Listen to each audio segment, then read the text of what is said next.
sahod na sa nagdrawing. Kaya lang wala din iba yung sukat ng kalwa. Paano? Sumayin ang kapayapaan. Magbigayan kayo ng kapayapaan na may kagalakan. Maraming salamat aking mga anak sa lahat ng sandali ng inyong mga buhay. Sa mga natitira ninyong labas ay tunay at tapat at makatotohanan ninyong inaalay ito sa Diyos na makapangyarihan sa lahat. Hindi ako magtataka kung sa mga kalagayan ninyo ay nakakaranas kayo ng mga pagsubok at suliranin sa inyong mga buhay na kailanman ito'y hindi nagtatagal. Panandalian lang ninyong nararanasan. Subalit naririyan pa rin ang inyong mga kagalakan. Naririyan pa rin ang inyong masigasig na pagsunod sa kalooban ng Diyos. Naririyan pa rin ang inyong katapatan sa isa't isa. Naririyan pa rin ang pag-ibigan at pagpapatawaran, pagdadalangan. Dahil ito ang nararapat akin makita sa inyong mga kamay na tunay at tapat kayo na mga tagapagpapalagay ng Diyos.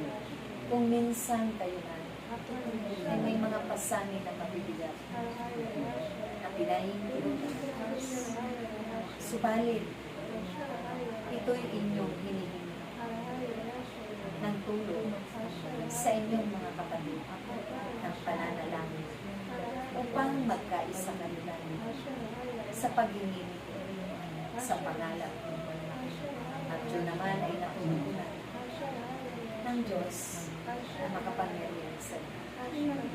Hindi kayo nabibigugin sa inyong mga kahilig. Gaano man ang mga suliranin ninyo. Subalit naririyan pa rin. Pinagahawakan ninyo ang kanyang pangako. Pangako na hindi napapago. Dahil ito'y tunay na pinagkatiwalaan ninyo. Pinanalagan at pinanampalatayan na kailanman ay hindi namin kayo iiwan sa lahat ng laban. Naroon kami aking kaya huwag kayong matatakot. Dahil ang takot na yan ay hindi nagmumula sa Diyos. Ang lahat lamang na mabulugin bagay.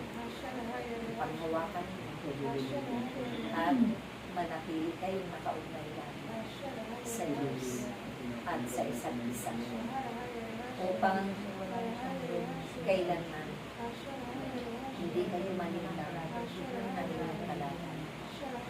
Ang isang puno ang mga sana ay narapat laging nakaigaw.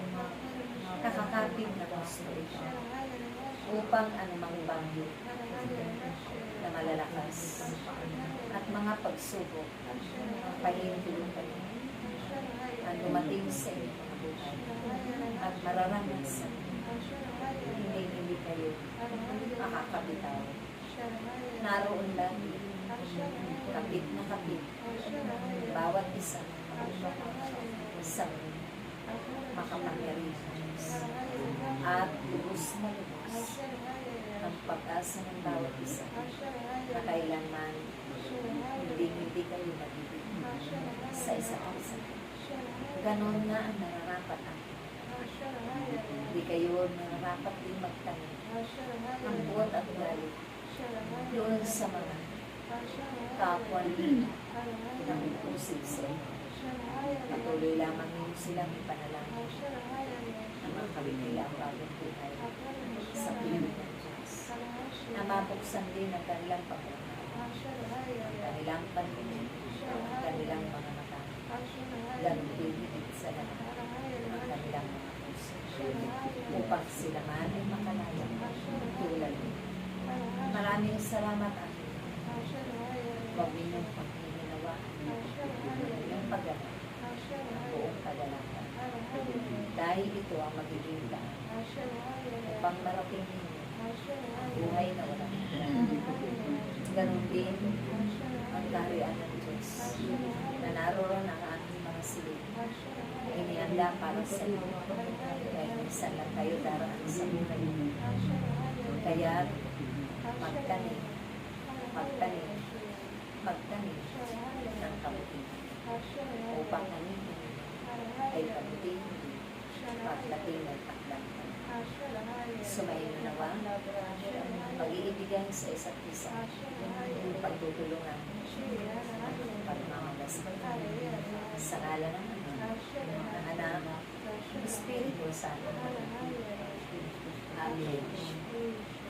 Great God. Parang mga